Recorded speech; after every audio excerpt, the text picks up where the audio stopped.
And there came a time known as the third millennium, a time when the people of the earth were ravaged by disease, pestilence, and poisons, a time when the horsemen of the apocalypse ran the multinational corporations, a time when America's citizens were waking up to a future of no money and no jobs, a time when a special man came forward, a man that your American taskmasters did not want you to see or hear, a man whom they took prisoner and hid away, a man whose name is Yahweh ben Yahweh. For telling people the truth, Yahweh ben Yahweh was taken prisoner by the minions of darkness.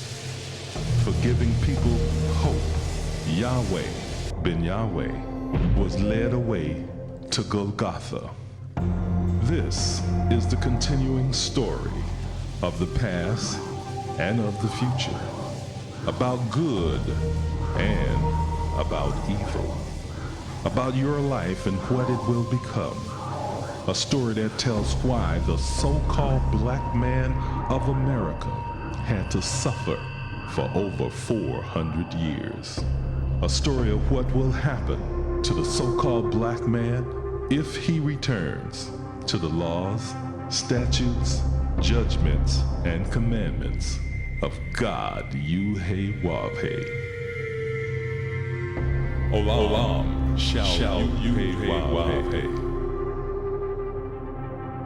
The universe of Yahweh. Brought to you by the nation of Yahweh. Working for you and your future. Good or evil, life or death. This is your choice in this, the year 6004, the year of judgment.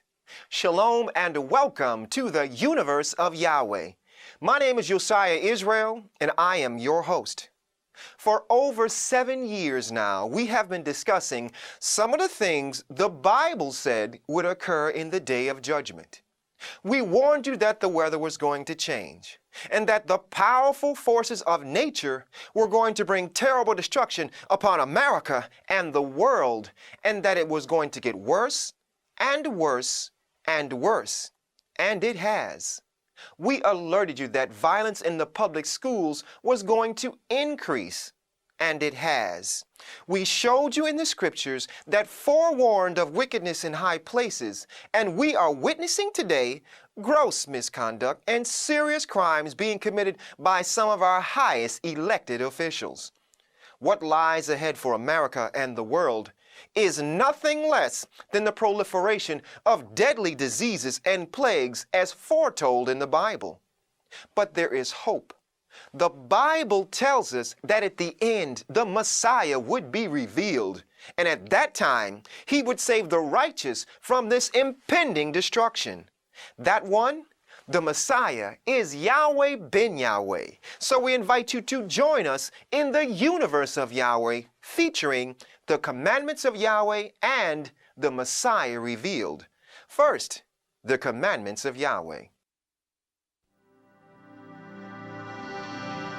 For 6,000 years, we have been suffering at the hands of rulers who transgress the laws of Yahweh and teach all people throughout the earth to transgress the laws of Yahweh.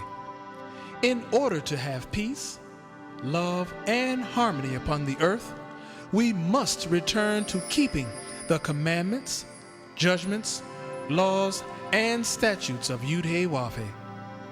All of us have been taught that the commandments, judgments, laws, and statutes in the Old Testament Bible do not count today. In this series, we will show you that the commandments, judgments, laws, and statutes in the Old Testament Bible do count, and that if we govern our lives according to these commandments, judgments, laws, and statutes of God Yahweh, then we will have peace and goodwill upon the earth forever. We invite you to study along with us. However, in order to do so, you must have the following tools: a King James Version of the Bible, several dictionaries, the New Strong's Exhaustive Concordance, a set of encyclopedias, Hebrew and Greek lexicons, a thesaurus, and a synonym finder.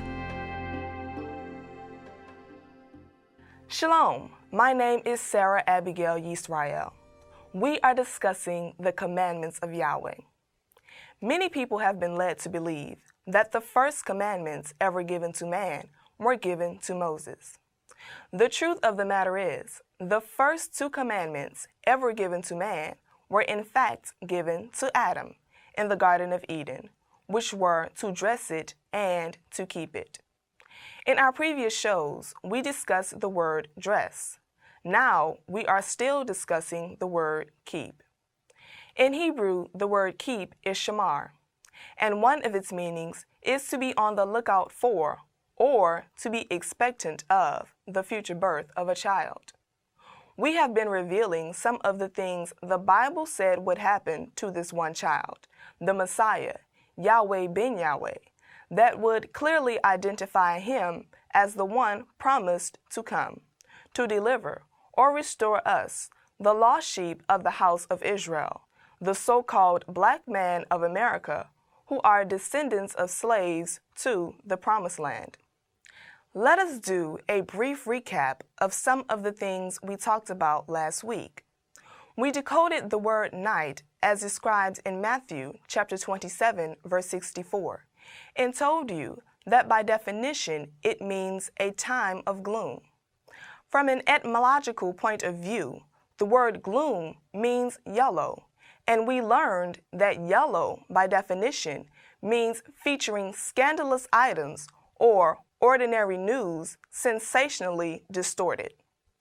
In addition, the word gloom is also described as lying in wait.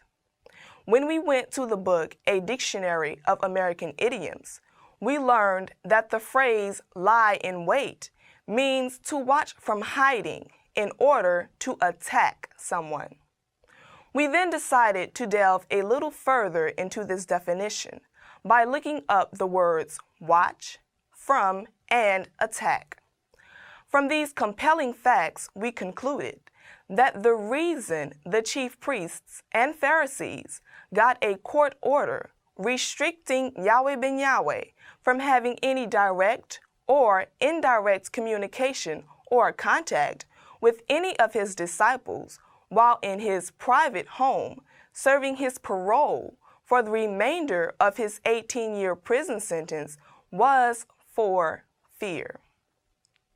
They feared that during the time when these scandalous, sensationally distorted news items are being fed to the news media about Yahweh ben Yahweh, his disciples who have accepted his teachings and have the ability to help spread his message will assemble a powerful coalition that will gain support and win the sympathy of the people and subsequently come off the winner or victor despite fighting against all odds and opposing forces.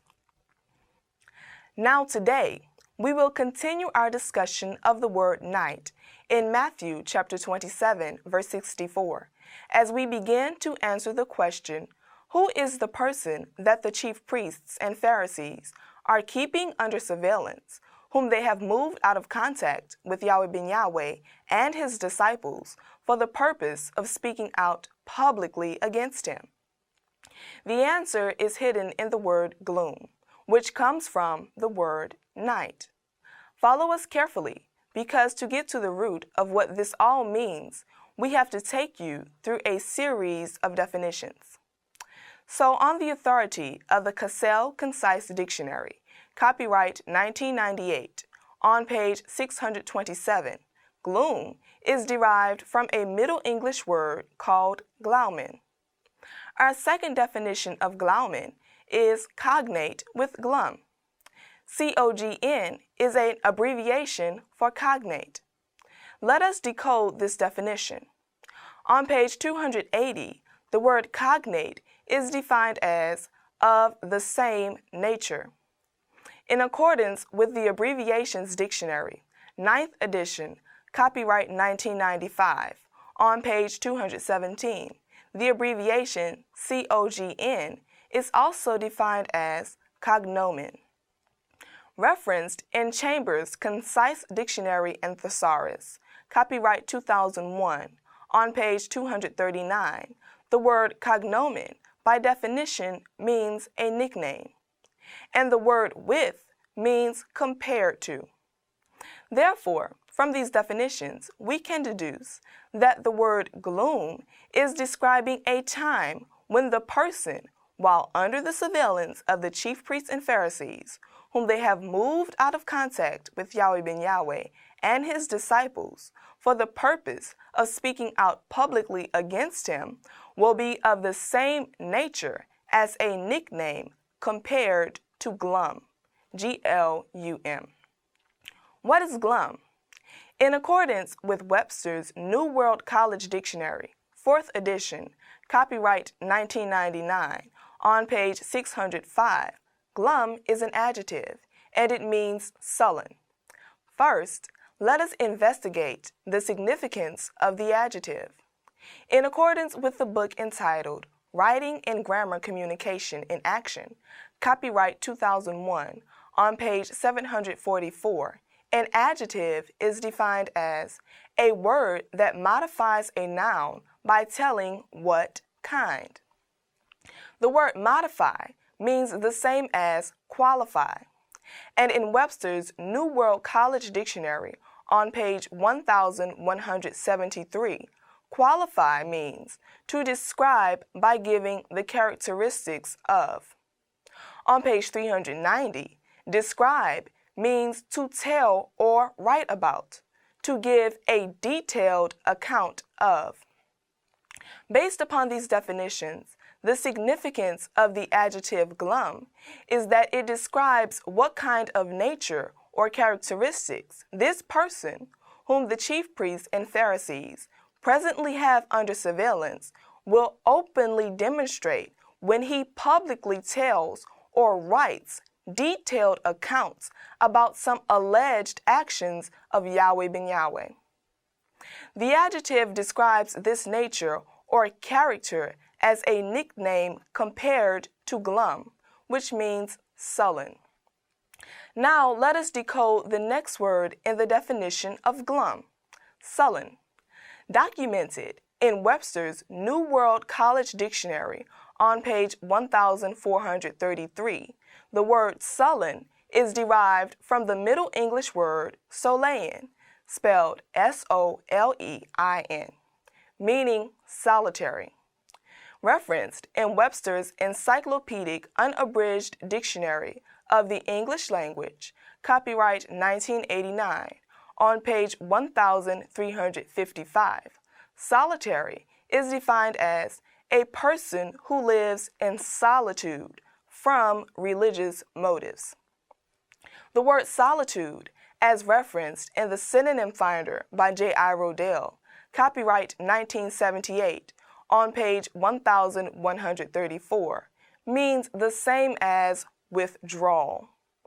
Thus, from these facts we can gather that the word glum describes a time when the character of this person, whom the chief priests and Pharisees have under surveillance and are keeping away from Yahweh ben Yahweh and his followers, will be in a state of withdrawal from religious motives. As a withdrawal from religious motives, in order to learn what this means, we must go again to the books of understanding, the dictionaries.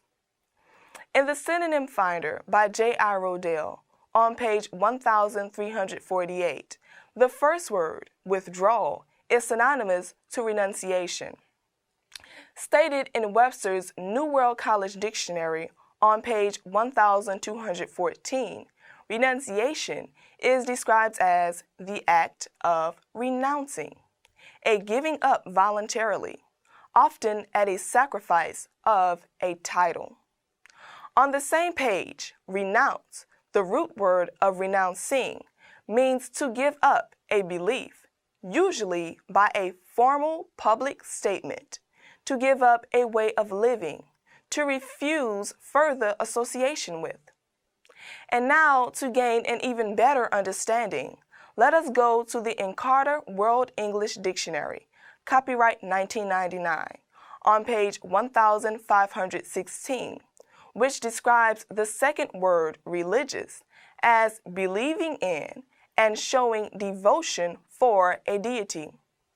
Belief in religion, the teaching of religion, following the practices of a religion.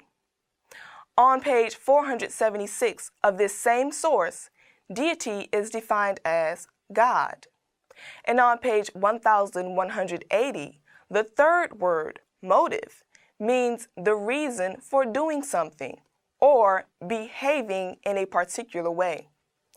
Therefore, we can reasonably assert from these facts that night describes the time when the true nature or character of the person whom the chief priests and Pharisees have under surveillance and away from Yahweh ben Yahweh and his followers will be in a state of withdrawal, meaning that he will first publicly renounce his faith and belief in the religious teachings and practices of the nation of Yahweh.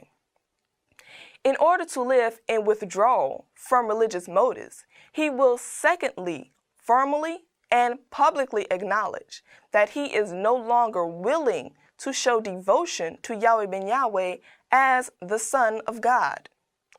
At the same time, he will give a formal public statement stating that he is giving up or he is no longer living a life as practiced by the nation of Yahweh.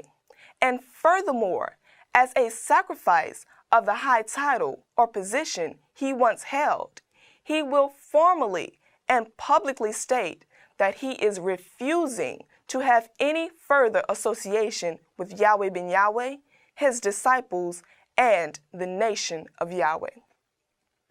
These subsequent actions will give reason for the particular way in which he will be speaking out against Yahweh ben Yahweh.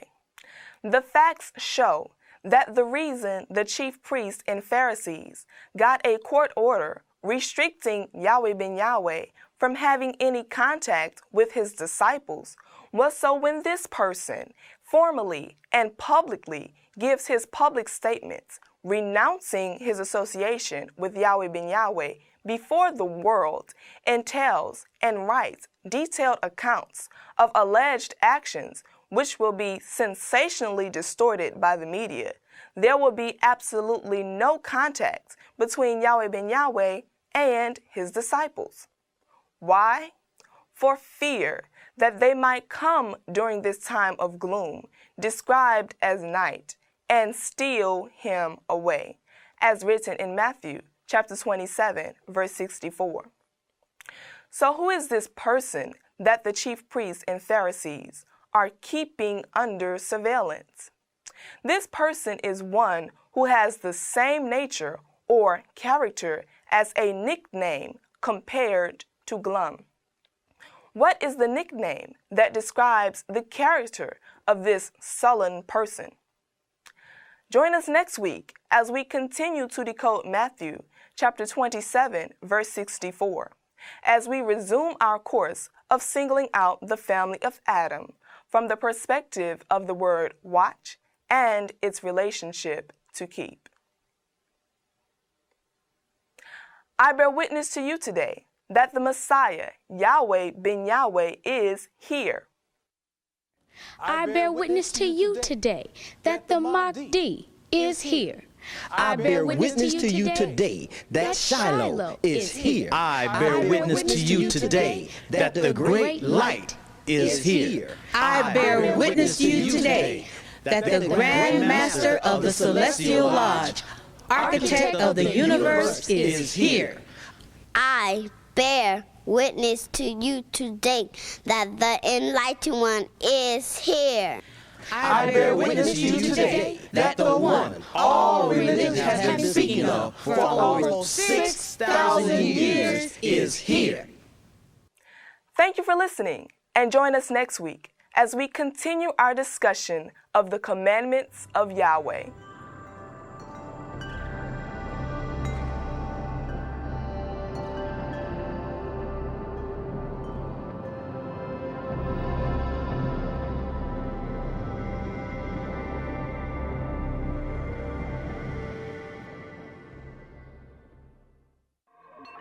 Loading. One moment, please. The new Yahweh Ben Yahweh website now offers the latest in streaming technology to aid you in your study of the laws and teachings of Yahweh Ben Yahweh. Visit YahwehBenYahweh.com and learn about the Tetragrammaton, the meaning of the crucifixion, and how to keep the Sabbath. YahwehBenYahweh.com is your home for truth and insight. Read about Operation Word War and how you can work to balance justice. Shalom.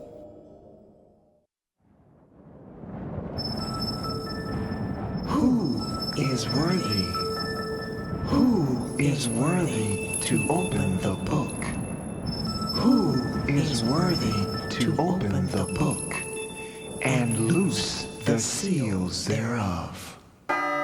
And in the midst of the 7 candlesticks, one like unto the Son of Man, clothed with a garment down to the foot, and girt about the paps with a golden girdle. His head and his hairs were white like wool, as white as snow, and his eyes were as a flame of fire, and his feet like unto fine brass, as if they burned in a furnace, and his voice as the sound of many waters.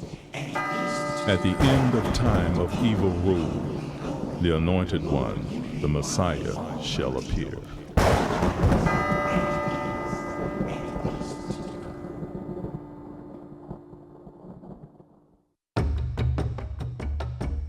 In 1979, Yahweh Ben Yahweh came to Miami and became the spiritual leader and founder of the Nation of Yahweh. Although he took a vow of poverty, in 7 years he guided the nation to amass a $250 million empire. Under his direction, the Nation of Yahweh has grown to encompass disciples, followers, and supporters in over 1,300 cities within the U.S. and 16 foreign countries. Yahweh Ben Yahweh is bringing about changes in the lives of individuals and is giving the world the keys to success in life, politically, economically, educationally, socially, and spiritually. The Greek word for ask is ahitu. This is the word that Yahweh Ben Yahweh uses when he asks for something from his Father, Yahweh. Asking in prayer means coming to Yahweh as would a beggar to a generous person. You should not demand anything from Yahweh. If we, as the children of Yahweh, will only trust him for our needs, Yahweh will give us our request. Many times, however, people ask for things that are not according to his will. We must realize that Yahweh will only give the things that are good in light of eternity. Yahweh will give only what is eternally good and according to the execution of his plan and timetable for the whole world. Yahweh has made everything beautiful in his time. He has also set the world in our hearts so that no man can find out the work that Yahweh makes from the beginning to the end. Ecclesiastes chapter 3, verse 11. Yahweh is able to use anything and anyone for the fulfillment of his purpose. Furthermore, he knows the events that have transpired in the past, as well as those things that will be in the future. Yahweh has made all things which are by their nature good and pleasing to him, and which things will please him at the appointed time that he has established. Ecclesiastes chapter 3 verse 1 verifies that to everything there is a season, and a time to every purpose under the heaven.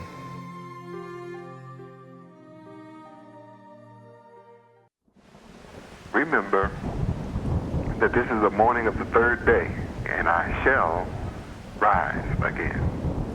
I am the resurrection. All of prophecy tells you that I shall rise again. It's all about that. Luke chapter 2, verse 34. No doubt about it. Again, I love you forever, bless you forever. I remind you once again, my associates are children of the light. That just brings laughter to my heart, to my soul, to realize that at last I have those of you that love peace. And I only want to be in the presence of those of you that love peace. I love you forever. Shalom Aleichem.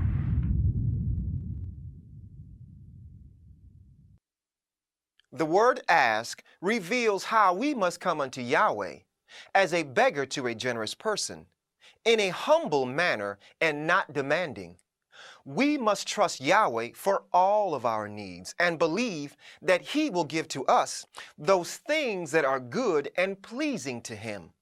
We must always remember that it is Yahweh who has appointed time, and that to everything there is a season and a time to every purpose under the heaven. Thank you for joining us in the universe of Yahweh. And now we'd like to invite all of you to pray with us as we turn to the east with outstretched hands and say a prayer to our Heavenly Father, Yahweh, the Lord's Prayer in Hebrew. Come, let us pray.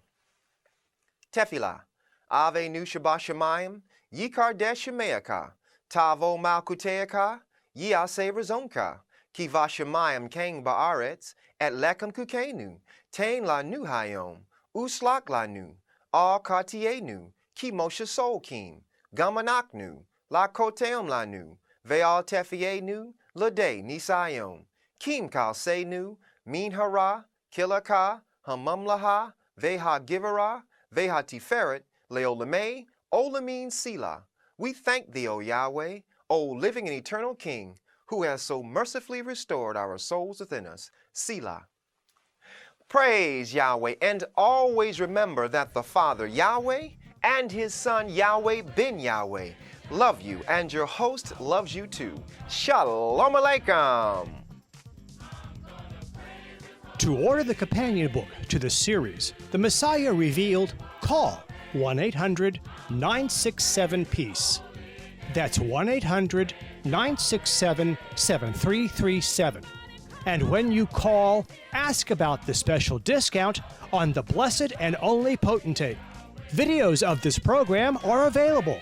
When ordering, please refer to the program number on the screen. You can now access the divine mind of Yahweh ben Yahweh on the internet at the address on the screen.